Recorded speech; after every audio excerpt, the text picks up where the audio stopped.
Okay, so today I'm going to look at a concept here where I sometimes say that, like, what people do and where they are in life isn't really an accident. You might think, oh, things just kind of turn out this way, or, whatever the case may be, but it is a very Truman Show-esque, even though I just did the episode discussing, analyzing that in detail, obviously what I consider the best movie ever and all that. But,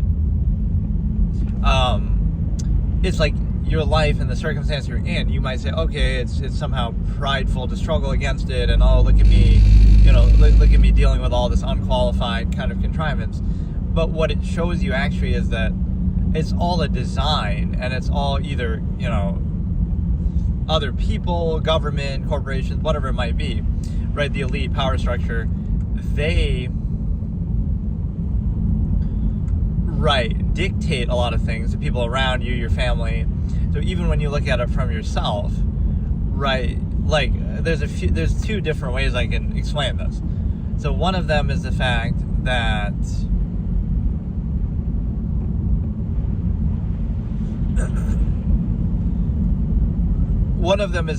okay, the position you're in is no accident. Like, for example, people say, oh, you wish you had more money or something. This is one of the key fallacies of life, is that you may want the result of it, but you don't really want the process of it. So this is like the fallacy of inability that you get with certain things. So, for example, you'll say you want money or you want something, but you lack the ability to get it. But those two are tied together, right? Same thing like with specifying the stimuli acme, like relationships. Like, oh, you want all these baddies, but you don't have the riz to get it, as people would say nowadays. The thing with that, though, is what you want is more intrinsic. So we just take for granted the contrived way that we're supposed to achieve it. Like, and it kind of is contradictory, too. People would act like that. It shows you the cognitive dissonance of people, that they don't even realize what they're really saying. Like, they would show off about, oh, look what good riz you have. But then that riz leads to you being with one person for the rest of your life. So what good is that riz, right? So you're saying one of two things. Either you have good riz, in which means you hop from one person to the next, in which case that person is kind of interchangeable and negligible and doesn't matter, right? They just happen to be the one this time. Like, so you'd be using your riz like that. Or if it is a one person and absolute, then why are you treating it like some disposable thing? Like, oh, look at a pickup line, and now we're going to spend the rest of our lives together. So it's either a shallow technique used to get a false absolute, right? An absolute that turns out to be false because of the manner in which you're achieving it, right? So you're treating an absolute in such a shallow way, supposed absolute, or you are, or either you're treating an absolute in a shallow way and achieving it that way, or you're treating a shallow way as or you're kind of restricting. I don't know how to explain it the other way. You're taking that shallow origin point and acting like it's absolute, or you're taking a flawed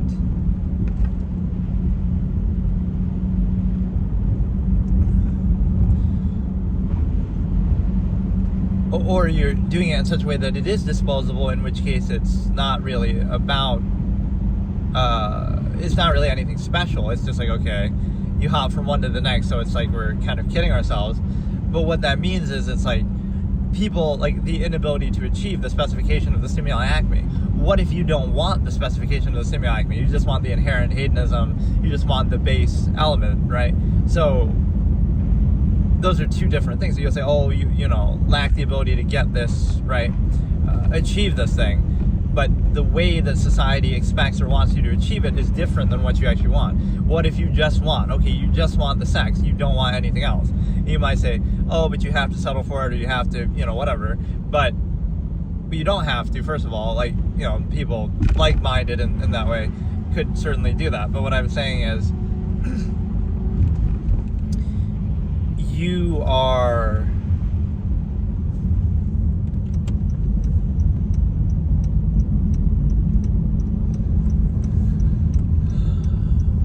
you're expected to pretend to want something you don't want. What if you genuinely don't want it? So now it's not like, oh, you lack the ability to achieve this false absolute. It's that it's not absolute, and you desire something else.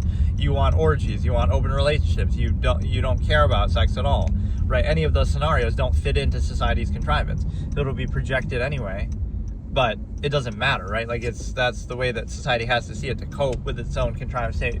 But the way that you actually do this is you understand that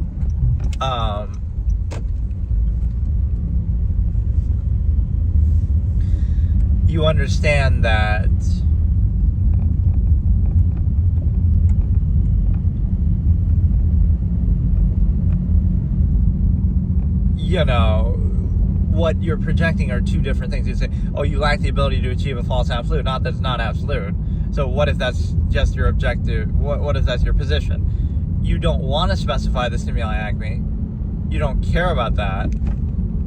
So you just either want it intrinsically free. This is kind of a very basic absolutist minimalist overlap. Is like you would rather have something free, right? Like you'd rather make 10 times less money and work 10 times as hard, but be free, right? So go live out in the wild and figure it out instead of being beholden to, you know, some empirical, contrivant, unqualified empirical authority. So what happens is basically the fact that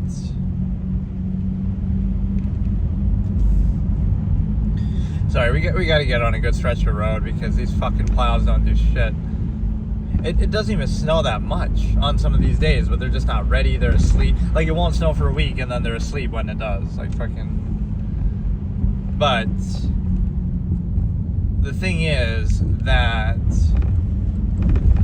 like, you don't want... So, like, again, you would rather have nothing or less and be free than to overextend. And that's kind of what the nature of society is. It makes you overextend everything.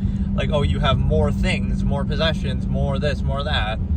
Oftentimes to the point where you won't even use all of them, and you just have things you don't need and don't even want, but they're used as a basis by which you struggle to achieve them or are controlled by them. So that's overextension. Like, you're doing things that you don't want to do or that are unsound and kind of overextended and compromising your mind and your whatever inherent nature, but you're doing it in the name of things that you don't even want in the first place. You're just kind of treating it as a default, right? And sort of using it as an overcompensation. So you want more things to overcompensate for the fact that you're being subverted and controlled in so many ways. But the ways in which you're being subverted are to achieve those things anyway, right? To get those things. So you struggle to get them just so you can overcompensate for the struggle in order to get them. So it's a zero-sum process.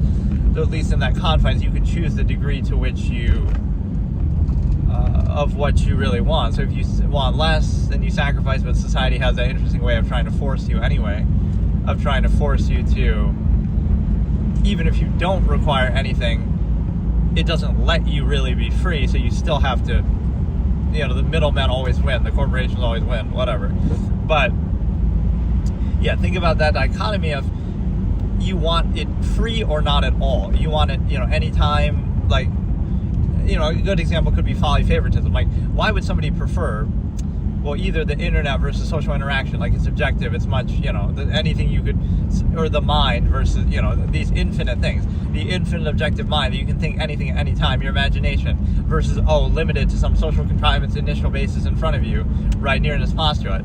So, the internet is infinite objective, all of human history, everything, you know, together. Versus...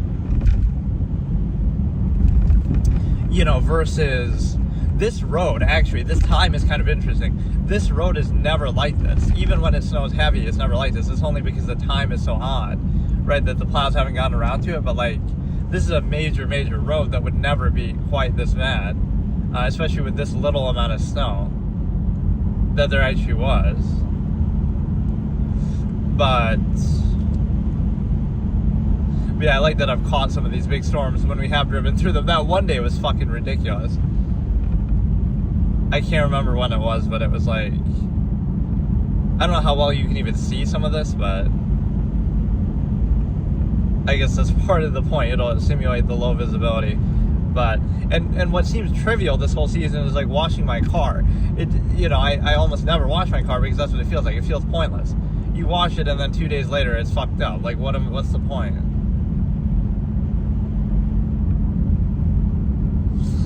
But no, what I've been saying is the fact that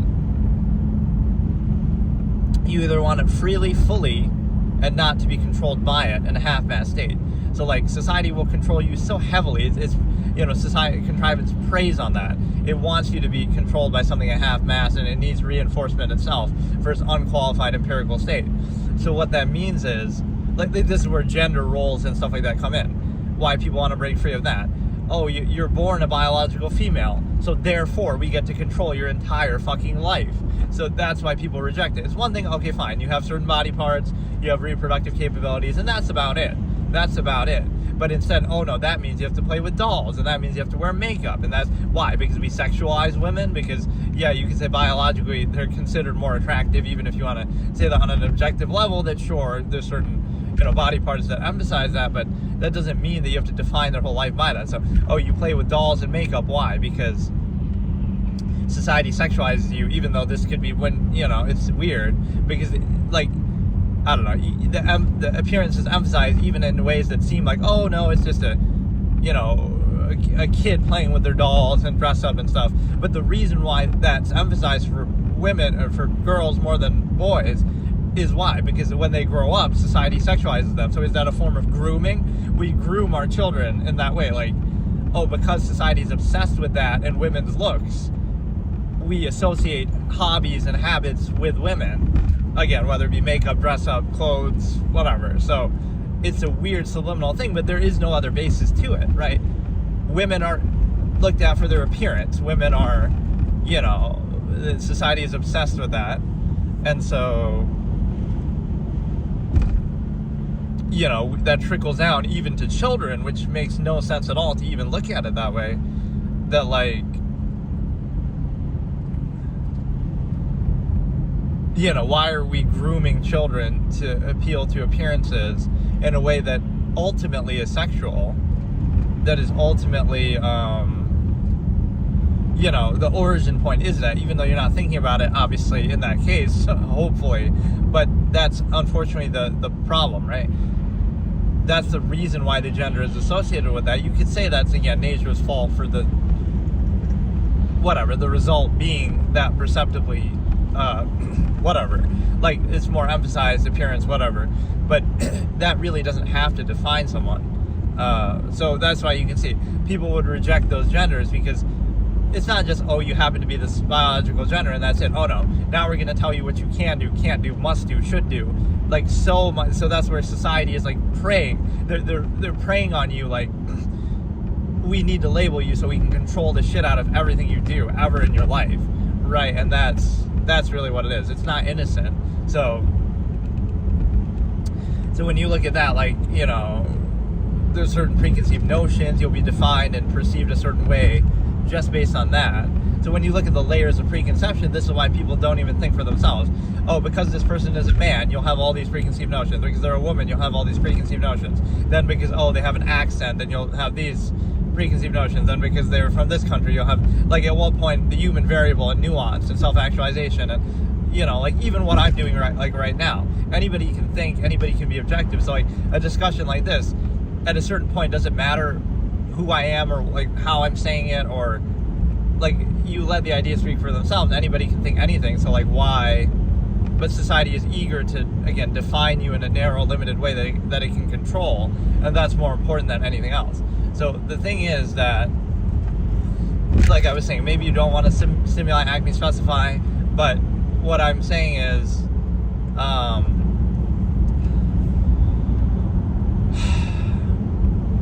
you're basically not understanding the point of, again, like the minimalism and the absolutism, that you would be free.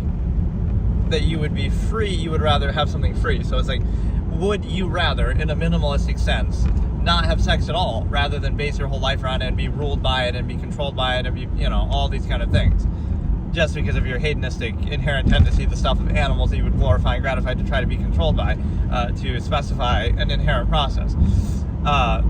So it's like, it's framed as, oh, inability to achieve this false absolute, not this not absolute. But the bigger point with that is, would you choose that? As in, do you want to be a half-mass hedonist and be controlled by some inherent tendency in a half-mass state? Or do you want to be free of it? You could just not care about sex, not have sex at all. You could just take care of it yourself, if you will, to remove the need of that overextension. You could be an absolutist with it, like you could do it fully and freely, have orgies, open relationships, right? So any of those scenarios, you're at least free with it, right? You're at least free. You're not controlled by it because it just is. You're treating the process as it is. It just is an inherent natural process, and you can do with it what you want. The minimalist interpretation there is actually kind of interesting because, again, it's like you'd rather be free without it, or with it in a limited sense, than to be enslaved by it, right? Because that's really what it is. I mean, you could say female privilege, women benefit and try to exploit it, certainly, but it's something more than that. Society itself tries to exploit it, right? Like, it's always this carrot on a stick type thing. So suppose the individual who doesn't want anything, but then even the false duality framing comes out, oh, it's just your inability to achieve it. You do want it. But what if the manner in which you want it is different? You want it freely, fully, completely. So again, the false absolute is you being a tame, trained animal who is able to be controlled by your own gratification that you get from specifying an inherent process at half-mast. It's really quite silly, but people take it seriously, I guess, as a defense mechanism. But yeah, what I'm saying in the original point of this was, do you want the societal contrived way of achieving some inherent process in half-mast, or do you want it freely, fully? So again, I'll go back to folly favoritism this way. Like, oh, why would people prefer whatever, playing games all day or something, entertainment, as opposed to interacting with real people? Is that one of them would be like always there for you, or would be sort of objective, right? Like, oh, that game or that thing is always going to be there for you. Whereas people are kind of, they come and go, they're conditional, they want something, they're, you try to rely on them, they're kind of wishy-washy. So one of them is kind of, you got to pick and choose and you're kind of controlled by it. The other one, you're kind of, is more free and like, oh, you can do it whenever you want, as much as you want. It's always kind of there for you, unconditional, right? So that would be one reason for that preference. But yet again, getting back to the original point of this discussion is, it's no accident that your life is the way it is right now, the state you're in and everything like that. And the reason why I say that is because of the simple fact that,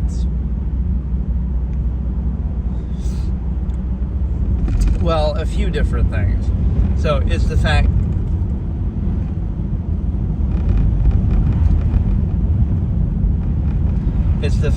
that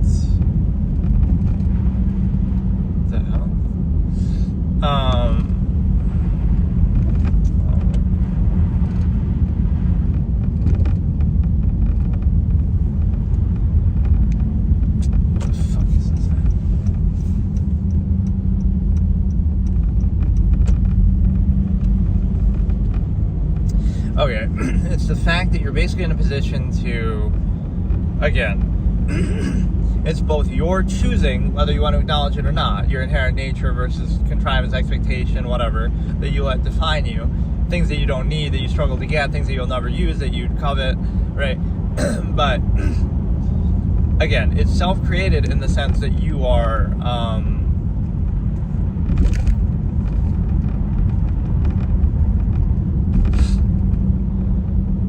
like, if you really want something, right, you would get it. So you say, oh, you want the result, you want the money, you want the sex, but you don't really want the process associated with it. You don't want to be controlled by it. You don't want to base your whole life around it. But that struggle that is sometimes framed as noble is kind of like the real reason why, oh, you're struggling to achieve that is because you don't really want it. What if that's it? Like, you could make more money, right? Oh, you want to be a doctor and make 6 figures. But maybe you don't really want that, right? You might think you want the money itself, but if you truly wanted it, you would do everything it took to achieve it then. Okay, you would study harder, you would work harder, you would commit your whole life. Like, you would be capable of doing it theoretically, right? But if you really, really wanted it, why wouldn't you spend every waking moment to try to do it? But no, you'll be partying, you'll be drinking, you'll be doing other things. So what that shows you isn't that you lack the ability to do it, it's that you lack the will to do it. You don't really want to do it. You think you do, but you don't. You think you want it, you want the result of it, like the money, but you don't really want it. Because if you did, you would put all your effort into doing it. So what you understand with that is the simple fact that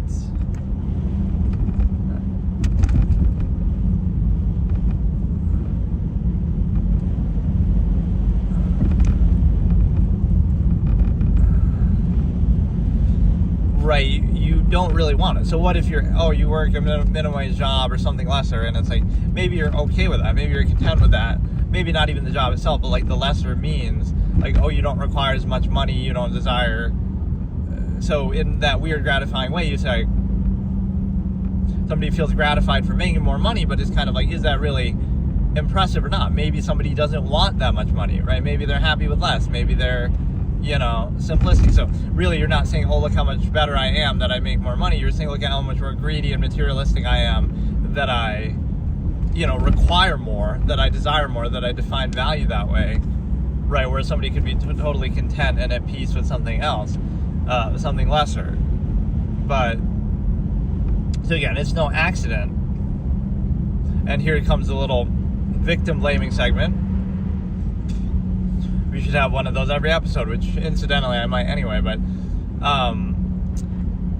what it means is that, like, again, it's no coincidence you end up where you are. Like, there's certain aspects of your life or your desires, like somebody's lazy, right? So they don't really want the money, or they don't really care that much, so that's why they end up where they are. It's not an accident, like, oh, they lack the ability. No, they lack the will. They don't really care, right, about that. So, and again, at this point, it could be a deliberate choice. You self-actualize and you understand the nature of the process. Like, okay, I don't want to be controlled by the stimuli acme specification, half-mass hedonistic animal, gratified, glorified. You could extrapolate the family system, but the thing that you get here, and again, even that's a form of gratification, but what it tells you is the fact that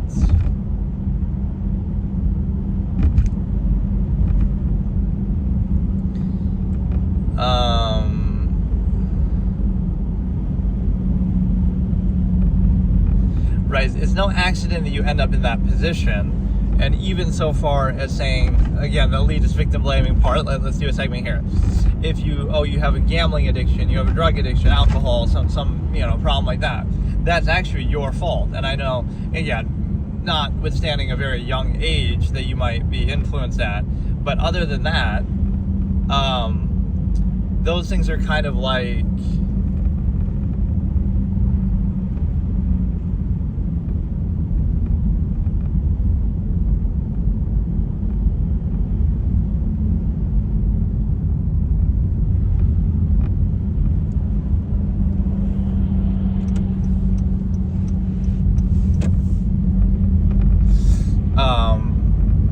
those things are kind of like,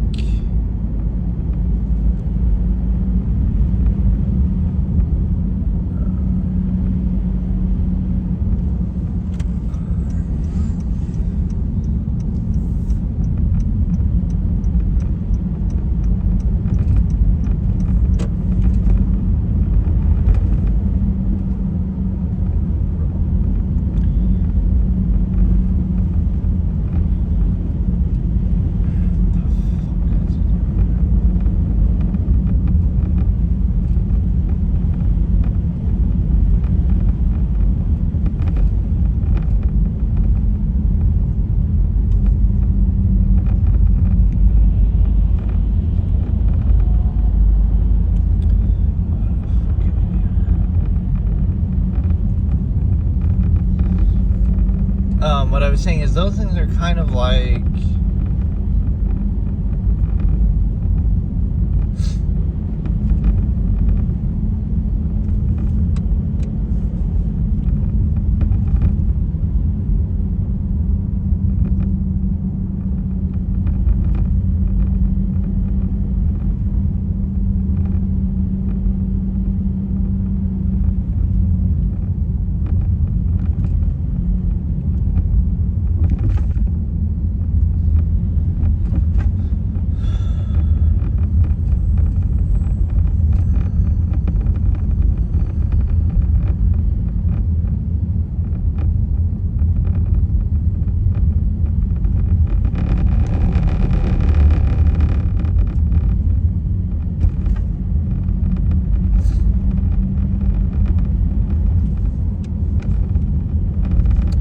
okay, the point is,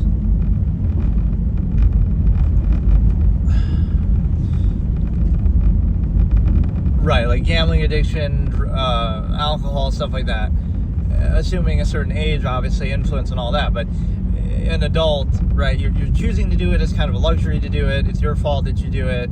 You might say, oh, it's not your fault that you're addicted, but it kind of is, because you didn't have to do it in the first place, right? It's not like a necessity. You can say it's coping with the stress of your life and things like that, but that's the point. Is like, there's a reason why it appeals to you in the first place. There's a reason why, which could speak badly of contrivance, like, oh, this person's addicted to whatever, and it's over, like they'd rather be at home playing video games than interacting with other people socially. But that makes sense because, or like, why do they prefer that? You might say, oh, it's their fault, or oh, they lack social skills or something. But what if they prefer that? They're happier with that. Like, one is potentially unlimited. So it's like, why do you, right, why do they prefer that? Doesn't that speak negatively to social contrivance? It's something like there's more truth in fiction, or at least they don't have to pretend it's actually valuable, right? They concede the subversive nature of the process that they're forced into and react and then defined by it. But, a very disingenuous aspect of contrivance, but, it controls everything, forces you into an inhibited state, and then you try to distract yourself from that inhibited state that's unqualified, cognitive dissonance inducing, and then, oh, you're defined by that. Oh, this is why you need contrivance, or oh, this is, this defines you, even though you're only doing it because you're in that controlled state anyway. So you're kind of deferring to contrivance by doing it, but it tries to prey on that. Again, it tries to prey on everything. So you're defined by your reaction to contrivance, and that's falsely used to validate contrivance. But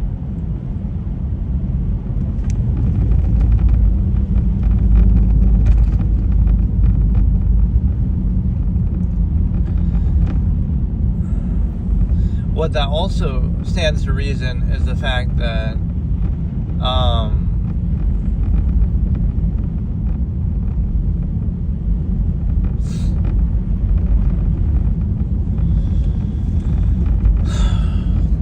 it's basically the fact that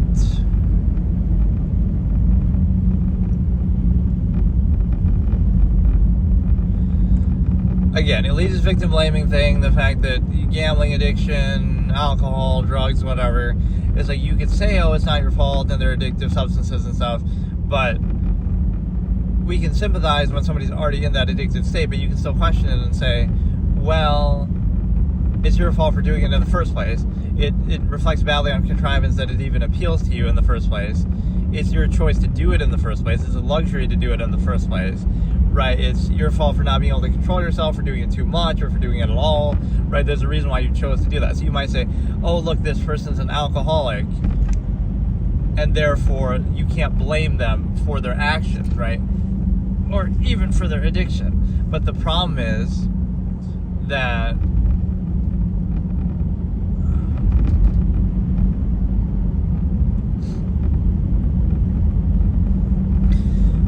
right, it's two problems. One is like, well, why are they drinking in the first place at all, right? Like, oh, they did something when they're drunk, so it's not their fault. But it is their fault for drinking and getting drunk in the first place. And number two is like, oh, it's not their fault for being addicted, but it is their fault for doing it in the first place such that they would be able to get addicted. So it's sort of a privilege. Like, if you do it, you should be able to control it. The fact that it's even necessary and desired reflects badly on contrivance that people have to dumb themselves down and distract themselves from it anyway. But not thinking is kind of the hip thing, I guess. But what it also reflects is the fact that, again, it's your choice to do it in the first place. It's your fault that you get addicted to it in the first place, that you do it so much. It reflects badly on contrivance that appeals to you. It reflects badly on you that it appeals to you that much. So you can say addiction, but it's a reflection of something bigger, right? Why did they do it in the first place? You'll say, oh, everything's perfect, their life is perfect, so then why are they doing something like that, right? It's an imbalance overcompensation that you're inhibited to one extreme degree, and then you try to overcompensate in the other way, right? Some other opposite extreme. So what you understand with that is you're trying to get value from externality instead of inherently, right? You require some overcompensation or some validation through externality, and it's a situation where you're basically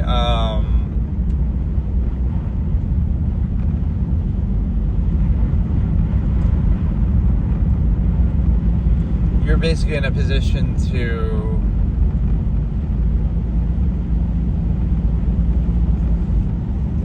again, why does it appeal to you in the first place? Why do you do it in the first place? Why do you do it at all? And then it's your fault, and then why do you do it so much? And then why, So once you're already in that state, oh, this person's addicted, so therefore we excuse their behavior. But the fact that it appealed to them, and appealed to them that much, is their fault. I mean, I will say that, because, plenty of people don't do that, or don't get addicted, or, find some other way to cope with the unqualified contrivance state, which I can sympathize with that, but, right, you're blaming it in the wrong way. The fact that they prefer that to contrivance shows you, or need it to overcompensate for contrivance, distract themselves, whatever, is itself a negative reflection on contrivance. And then number two is it's a negative reflection on them that they do it in the first place, or that they do it so much, right? So it is a choice. Like you'll say, they did something bad when they were under the influence, but that's not their fault. They're just an addict, or it's just the influence that made them do it.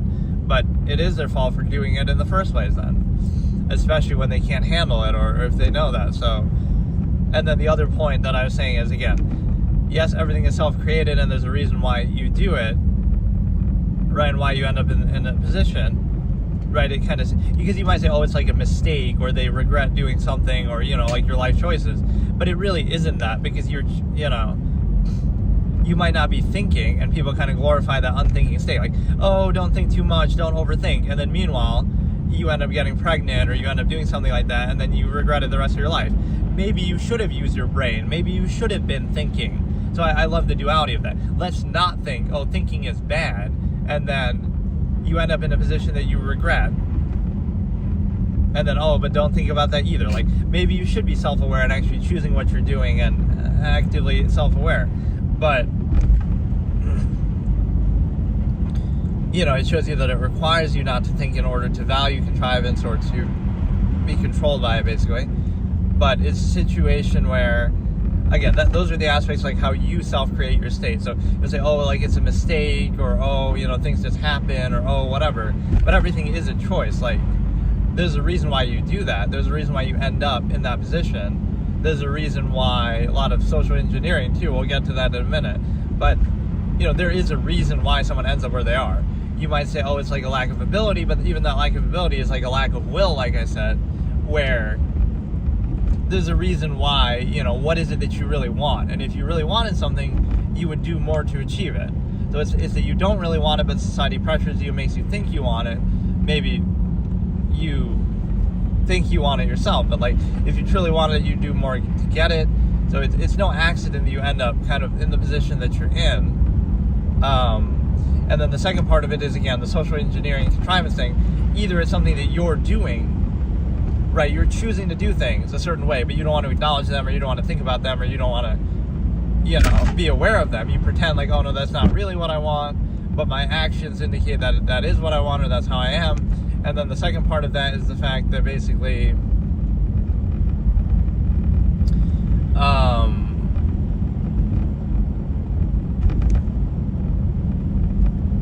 it's the fact that you're basically in a position to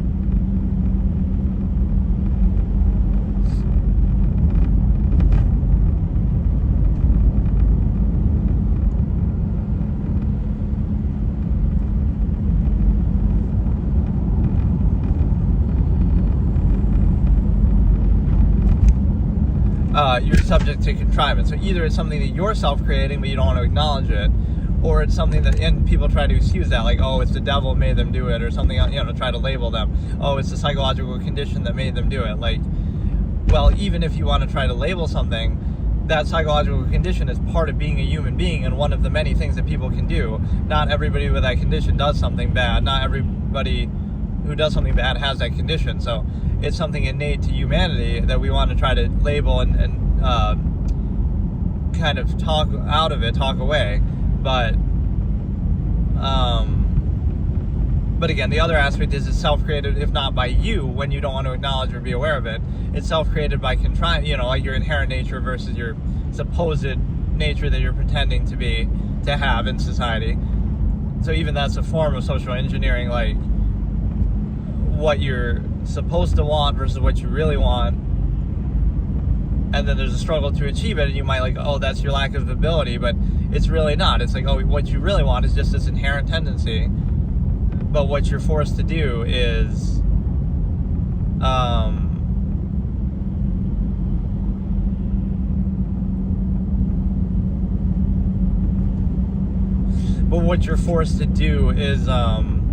something different. So you can pretend like, oh, that's how you really are, that's what you really want, but you don't, and that's evidenced by your actions even, right, that are not consistent. So you can struggle against that, but just be aware that that struggle indicates it's not real or absolute.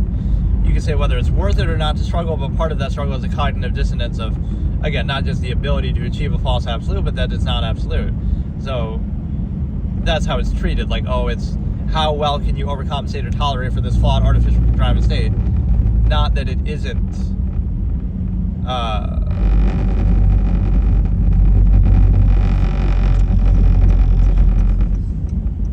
like how well can you overcompensate for this state, not that it isn't an absolute state. Like maybe you would prefer something else, or some sort of variable approach where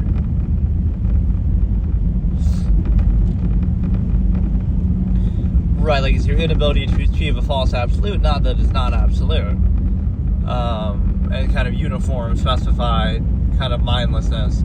And you see that especially older people, like they're kind of so indoctrinated, they don't want to admit their whole life was just, they were just controlled, and they had to pretend certain things because of a lesser technological state, that now, look, back in my day we used to do this manually by hand. It's like, okay, you did it because you had to, and that's fine, but now you have technology that makes it easier, so now it invalidates you, it makes your efforts obsolete.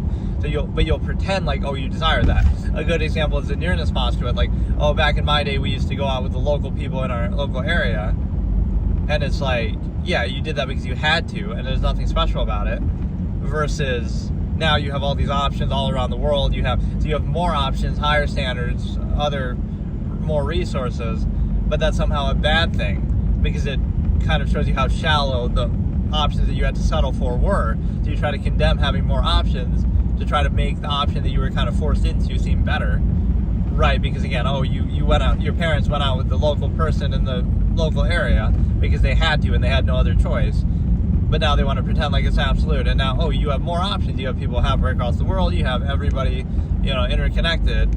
So that's just more options. You can still end up with somebody locally, but or whatever, you could go and meet them. But what I mean is, you're going to condemn something that's objectively more options of the same thing just because you didn't have those options. The kind of antiquated logic here. But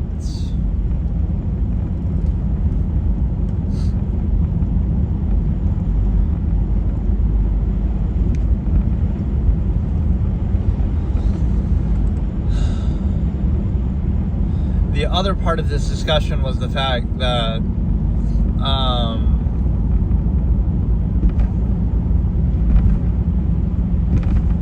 again, everything's on rails and sort of created for you, and so you're defined by your reaction to it, which is kind of arbitrary because the norm is just what's easiest to control, or kind of the product of that contrivance influence.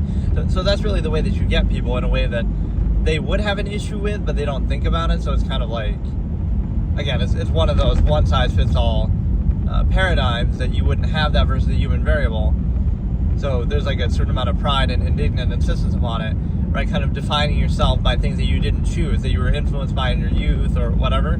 So that's very disturbing because people would have an issue with that if they were aware of the nature of the process or thought about it, or the origin point.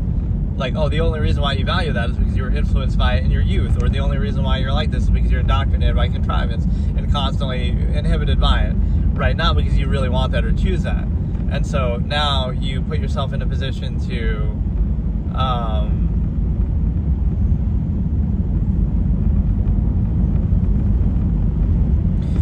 right, if you saw the origin point of it, you see, you were so heavily indoctrinated, that's the only reason why you go along with this, or that's the only reason why you're here, and it's arbitrary, it's interchangeable. If you were indoctrinated in a different era, you would do the same thing. You're like a trained animal, right, controlled by your base instincts at a half-mass reduction. But what happens is the fact that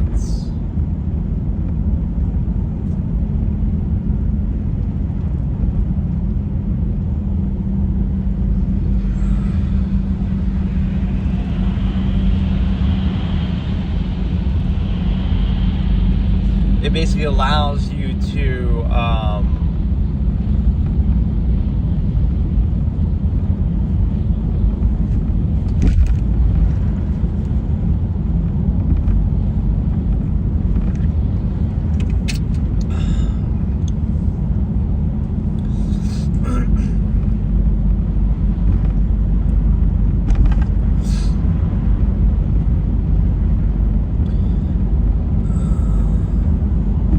it basically allows you to put yourself in a position where you realize, okay, everything in your life is controlled and influenced. If you're aware, again, make people self-aware, that's bad, right? This is kind of I could explain it in modern terms, like, oh, that's cringe. The same exact thing that you're doing is cringe if you're aware of it. Or again, the manner in which you overcompensate or use performative aspects. So what you're realizing is, oh, it's a process that you don't like or wouldn't value, but it depends on the form in which it's presented, which means you're being controlled by that form, and so it's something that you would have issue with, but it's the degree of artifice or overcompensation, a contest of contrivance, that makes it arbitrary. Oh, if this guy from World War II Germany had really good performative aspects, I guess he could rule the country, and that's all it would take, right? So people never learn that lesson that, like, or whatever, even in a subversive way, you'll value Taylor Swift over Mozart or whatever, but, like, you're letting yourself be controlled by that. So it's kind of like the worst thing that people can do is treat themselves as credible, where you would say your own senses and instincts are pretty weak because you're controlled by them, and everything is carefully curated, but you take it at face value. It has a lot of thought put into it, but you don't think about it, you take it at face value, and then you're controlled by it. And then it kind of falls absolute default preconceived notion. The kind of thing that people are passionate about it, but they can't even explain exactly why, right? Like, it's just mindless, preconceived, it could be anything arbitrary. They're just used to a default. But, like, that's why the full of sound and fury signifying nothing kind of like, it's easy to be passionate about something when you don't think about it. Because if you did think about it, you'd realize it's just the same as anything else, and it's not, anything special. So it requires this suspension of critical thinking to value something specific like that. But the bigger point is the fact that you're basically putting yourself in a position to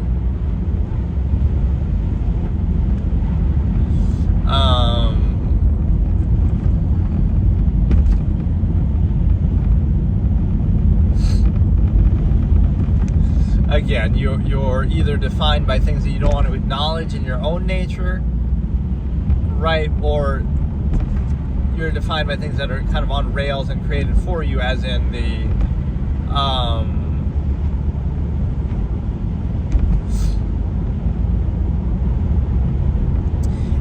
the basic idea that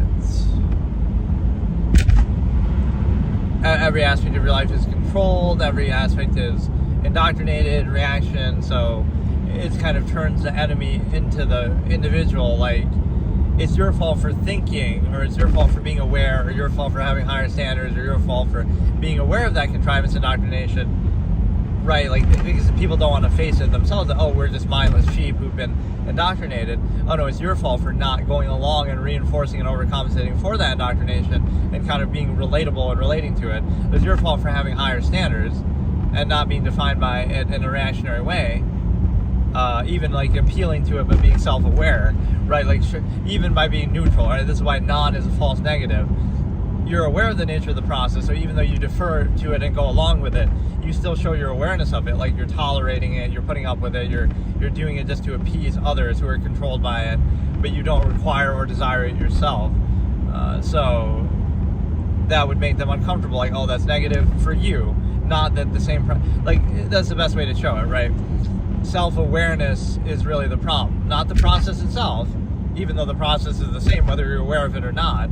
So if you are aware of it, it's bad. If you're not aware of it, it's okay. But the process is still present. So this is how the modern, or like how mass collective mindless sheep work, right? A good example is that clip of the chick doing that renegade thing in her car. It's like, think about the scenario here. This sums up society in a nutshell, which people wouldn't understand and they're too stupid, but whatever, I'll say it anyway.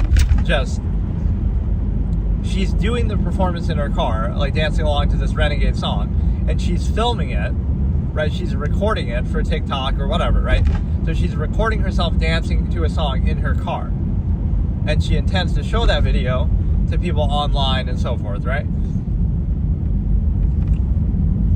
If you're recording a video of yourself dancing in your car to a song, and you intend to upload that and show that, and that's fine. So now, that's not embarrassing to her, right? She's even doing it and choosing to do it, and even planning to, show it off to people. So maybe she's even proud of it, or she's just doing it, or whatever. So, again, you're doing something, and you're fine with it. You're even arguably proud of it, or something like that. You want to show it off. And then,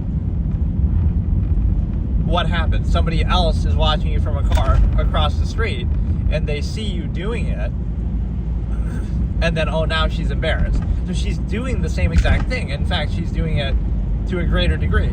You had one person see you doing it and you're embarrassed, but you were going to upload it online and you're not embarrassed by that? Like,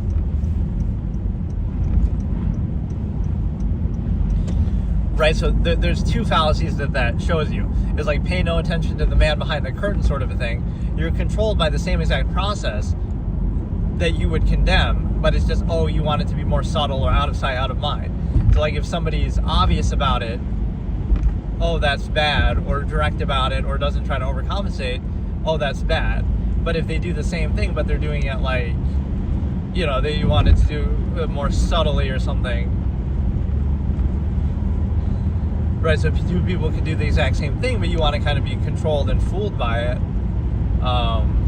the more honest approach would be the neutrality, like you respect others' intelligence. But that's bad. Never respect others' intelligence, because they're actually dumb, or they want to be treated like they're dumb. They're used to it. They're trained to be ruled by omission. So what it means, rather than self-governing, remove the need, that kind of thing. But what it also tells you is the fact that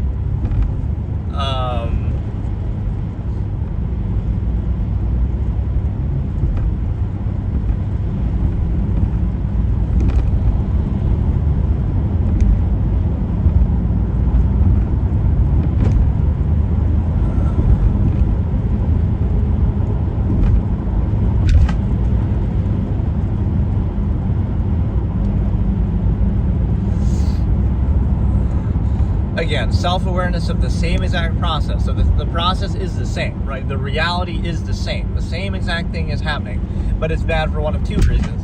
You see the origin point of it, like, oh, how this thing came to be, and therefore it's bad, right? So you don't want to be aware of that, even though it's still the same. So it's like, oh, if you knew how this holiday started, you would question it and think it's dumb. But because you just take it for granted, it's fine, and you treat it like it's something special. So if you're aware of the origin point, like, oh, how did this tradition come to be? Some random dude just decided to do it, right? Like, so then it's arbitrary. You could choose anything or nothing, or you wouldn't take it as seriously. So it's the same thing. If you saw how something came to be, it's a carefully curated process, and they spend this much time and effort to make this, and then, kind of fool you by it. If you're aware of that the whole time, then you'll be like, oh, wait, they're just trying to control me this way. Right, and that's all everything is, but you somehow take it seriously, or don't think about it, don't want to be aware of that. So it would be bad if you were aware of it, but you're just not aware of it. So that's what's defining, again, ruled by omission, contents of contrivance. And then the other point of it is the fact that, so again, either that or even just the self-awareness itself. Like, you can't be aware of it while you're doing it. So again, either the man behind the curtain, like, oh, you're aware of the nature of the process, now it's bad, which would show you that you think it's bad anyway, but it's only bad if you are aware of it, right? Like if you are aware of the origin point, or the amount that it's put into, like, the amount of curation and effort and careful preparation, like everything in your life is like that, right? Whether it be products or government, like it's carefully curated in such a way to be presented to you in a certain way, or to try to control you. So if you take it at face value, you're doing a disservice. But the other point is the fact that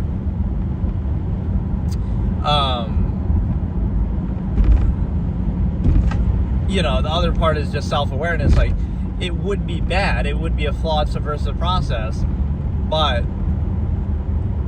it relies on social contrivance, undue emphasis, and it relies on the fact of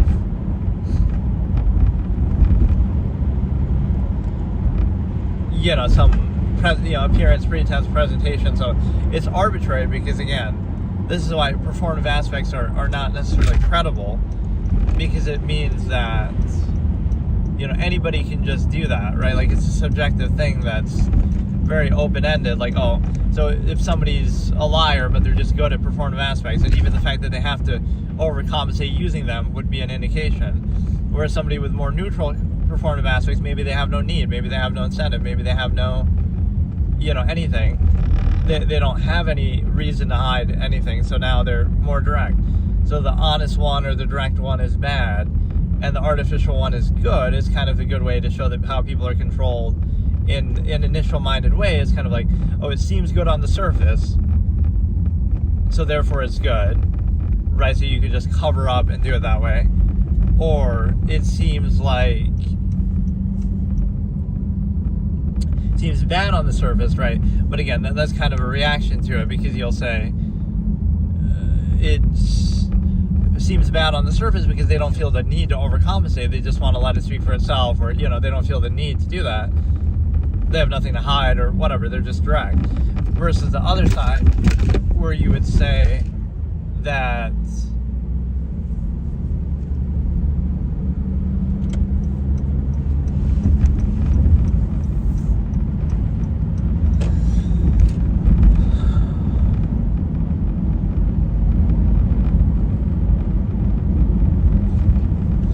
versus the other side, where you would basically say that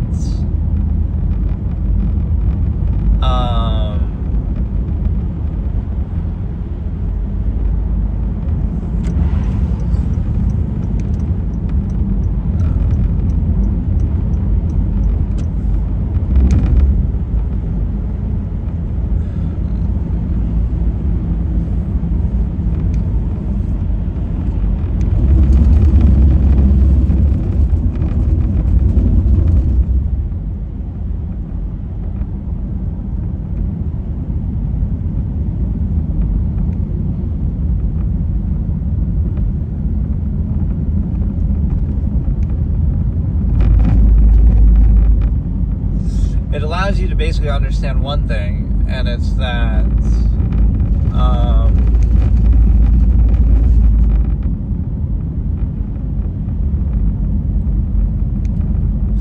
it's the fact that basically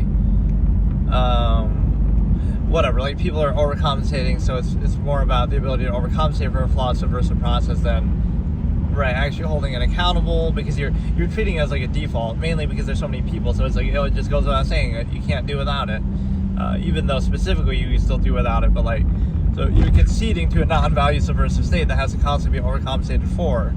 Never mind the fact that that's necessary to do would show you some lacking. So again, the appearance, pretense, performative aspects is necessary for some incentive or some overcompensation of a flawed or somehow negative process. So in other words, the process is the same, right? It's just the degree of overcompensation and appearance that's defining, which is easily manipulated, as we see throughout history, etc. But people are taken in by that, I guess, and so it's not a credible basis. That's basically the point. So absolutists, etc., would reject social contrivance because, again, I use this example like eye contact. This is how we judge whether somebody's truthful or not. Okay, somebody makes eye contact and says 2 + 2 = 6. And then somebody doesn't make eye contact and says 2 + 2 = 4. So wow, that's all it takes.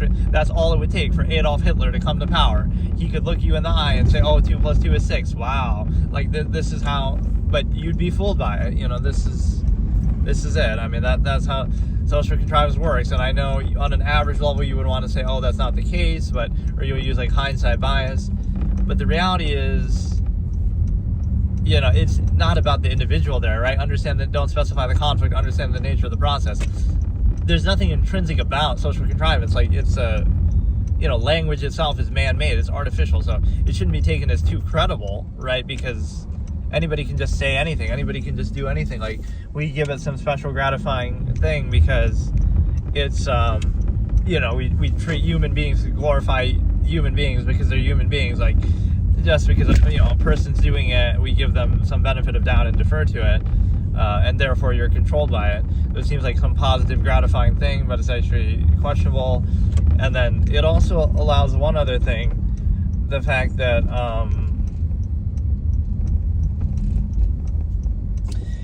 the way that I don't know. Everything has to be framed a certain way too, in terms of the ego. So the ego is what you're enslaved by most in society, in case you were curious, right? I've made a video titled this before. Ego is a trap to control you. Like, pretend somebody's just like very at peace, right? They don't feel the need to overcompensate. They don't feel the need to do performative aspects, or right, like they're just very direct or to the point, or like they're perfectly content and at peace. And so they don't need performative aspects. They don't need to overcompensate. They don't need reinforcement through externality. They don't need other people, right? They don't need anything. You have to be made to kind of need other people. But so like you're at peace with that, but it'll be the way they act would be perceived as negative, like, oh, they're rude, or oh, they're false negative of neutrality, or oh, because they kind of expose how contrivance is needless then. So what it does is it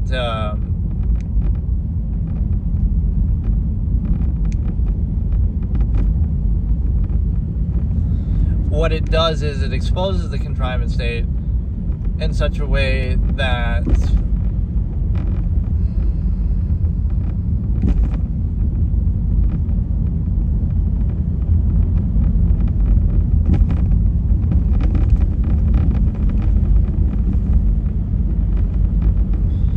how contrivance will pick and choose how to define people.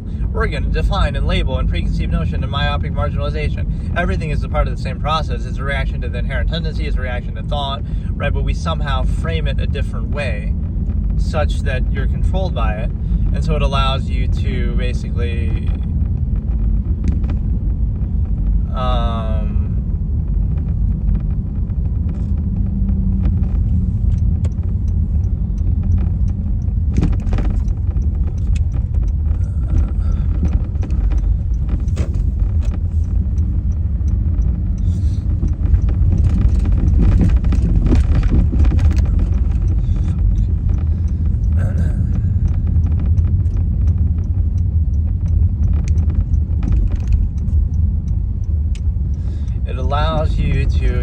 be controlled by it in such a way. And again, ego is a trap to control you that way, in terms of, again, everything will be projected. So like somebody's neutral and it's negative. They must be sad, they must be depressed, they must, you'll attach. That's how outwardly insistent and insecure society and contrivance state is. It'll have to attach an ego value. This is a very important concept, right? It'll attach ego value and interpretation to everything, which means a person just can't simply exist, right? They're just a piece, they're just, this is just, that's it, right? No, everything has to be framed, like, oh, they need permission to do that. Oh, they must be so arrogant, right? Like, to be free and inherent, like, oh, you need the fallacy of permission to do anything. Like, oh, look how arrogant they are.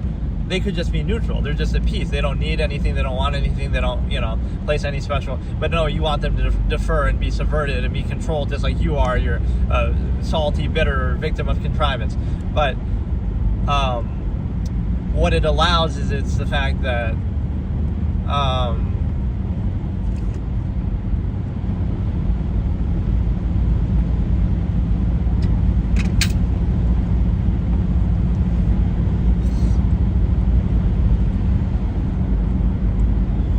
you're in this subversive state and you're conceding to it, taking it as grand as false absolute default, necessary because of a collective. So the real enemy there is, again, the village of 100 concept versus overextension. Anything mass produced suffers inequality for it, including life, human life. But the other aspect with that is the fact that you'd be aware of these logical razors, and you would understand that at any point, if you live like that with that awareness, you might have some issue because, right, it would contradict what you're doing on an everyday basis. So the solution is to not think, and if you think, that's bad. And thought is personalized, even though it's subjective. The idea would speak for itself, or anybody can think anything at any time. So it's a good way to control people, for sure. It's definitely a good way to control people, and it also allows you to consider one other aspect here, which is the fact that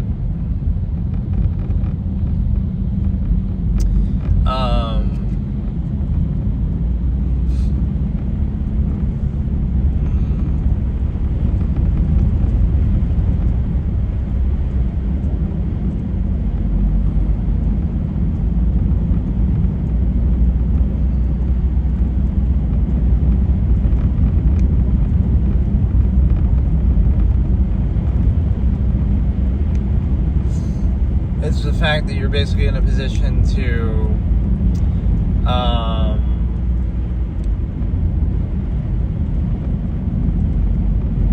again, everything has ego identity attached to it. So neutrality is negative, it's framed in false duality, it's the inability to achieve a false absolute, not that's not absolute.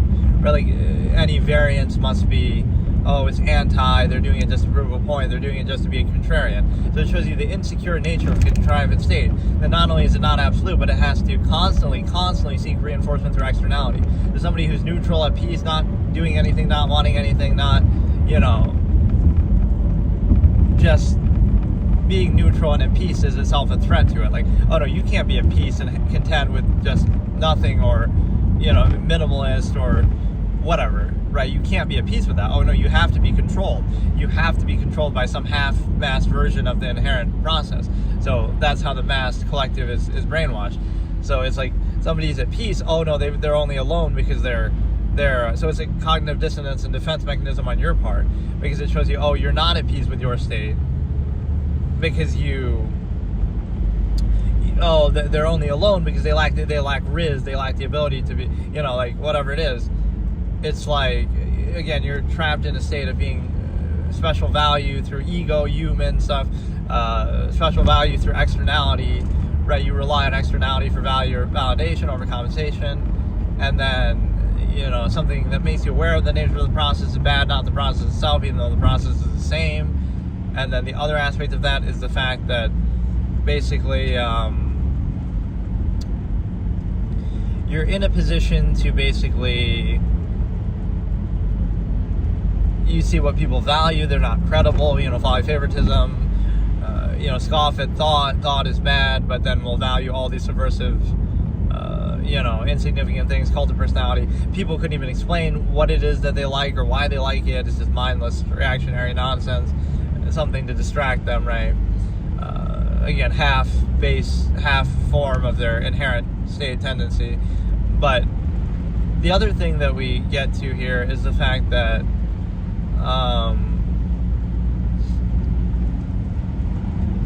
again, the ego attribution is very strong, right? You're an absolutist, you're a minimalist, but oh no, that's somehow negative, or that's somehow inability, right? Or you're again, absolutist is like, oh, they must be angry, they must be, rude or something. Efficiency is, like, it sort of shows you the trap of it, that like, you're controlled on the pretense of valuing some basis. So like, oh, you're controlled by society because for the greater good and for efficiency and for safety. But then if you achieve that same goal, if you try to practice that same goal to a fullest extent, to remove the need, then, okay, that's the basis on which we're controlled. So the absolutists would take that seriously then. Okay, we're going to do it so well that we'll remove the need to be controlled in the first place, right? But then, oh no, contrivance attaches a certain, desire to that state. Like, oh no, we value contrivance for contrivance sake. But it's a situation where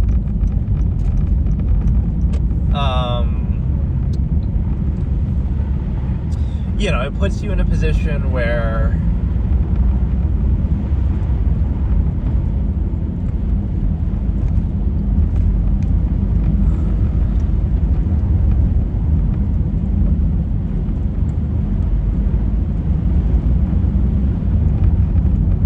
again, contrivance is always seeking reinforcement through externality, and it allows you to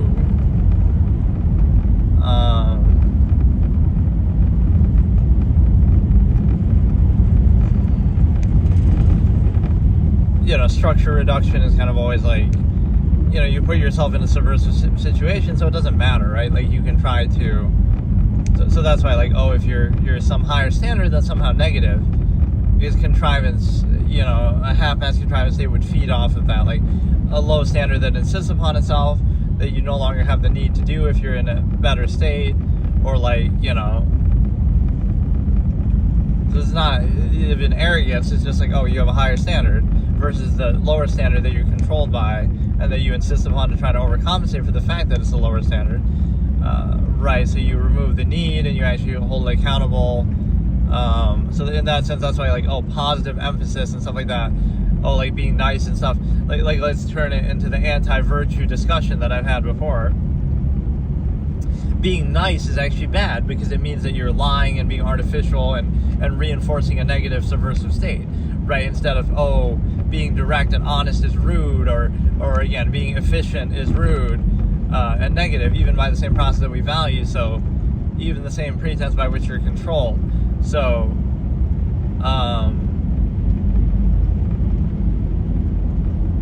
what that means is that you're basically putting yourself in a position to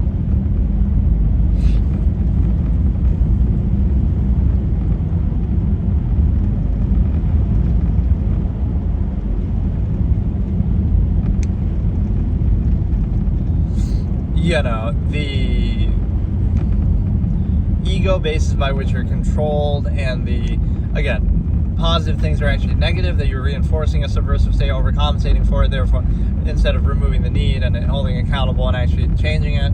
And the other thing there is the fact of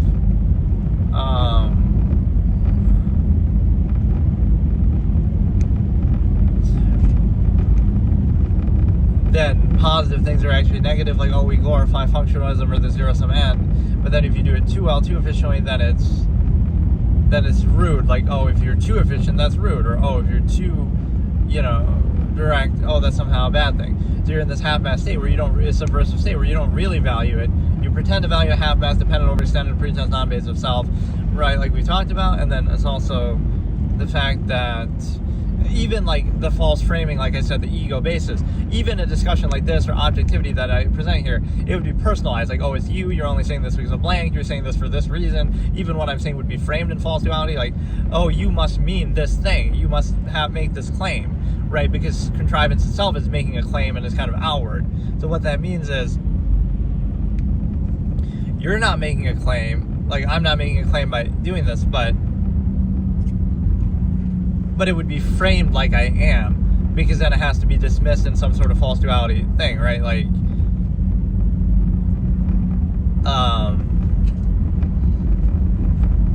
right, it would be taken in a straw man kind of way, like, oh, you're saying this, or you're only saying it because of blank, or, oh, you're, this objective observation would be somehow labeled and say, oh, you're saying this blank thing, right? Oh, if I criticize the contrivance state, I must be an anarchist, or oh, whatever it is, right? Like, to the point where people are so dumb with this that this is basically like the brain dead thing. They'll even say it in that way, right? It's like the glasses point emoji, like, oh, well, actually this, or, like they'll mock the very idea of thinking. Oh, well, look, like that's how people would almost react to it. They would react in a mocking way, like, oh, look at this person actually thinking and using their brain, almost like that's what defines human beings.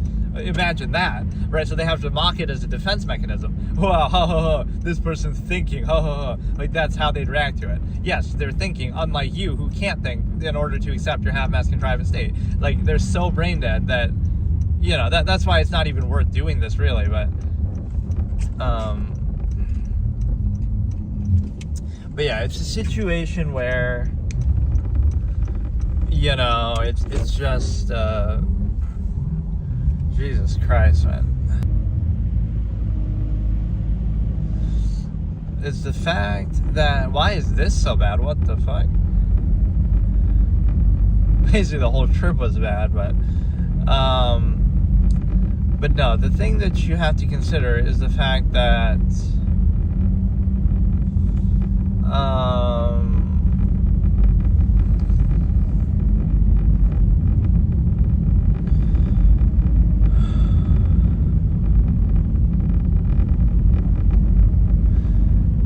I don't know. Everything is, personalized, or kind of misses the point. It's kind of a straw man. That's what really people can't consider as nuance. Because again, there's an impure incentive. So people are not credible at all by that basis of, everything has to be done just to reinforce the state that they're in, kind of. Whereby,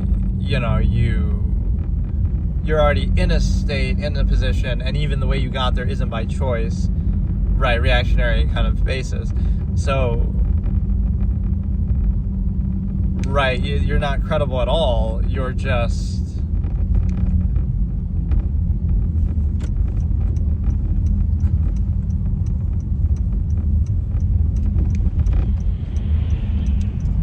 Right, so defense mechanism, non-choice reaction, indignant insistence. But the other part is, there's one other thing I want to say, I can't remember now what it was.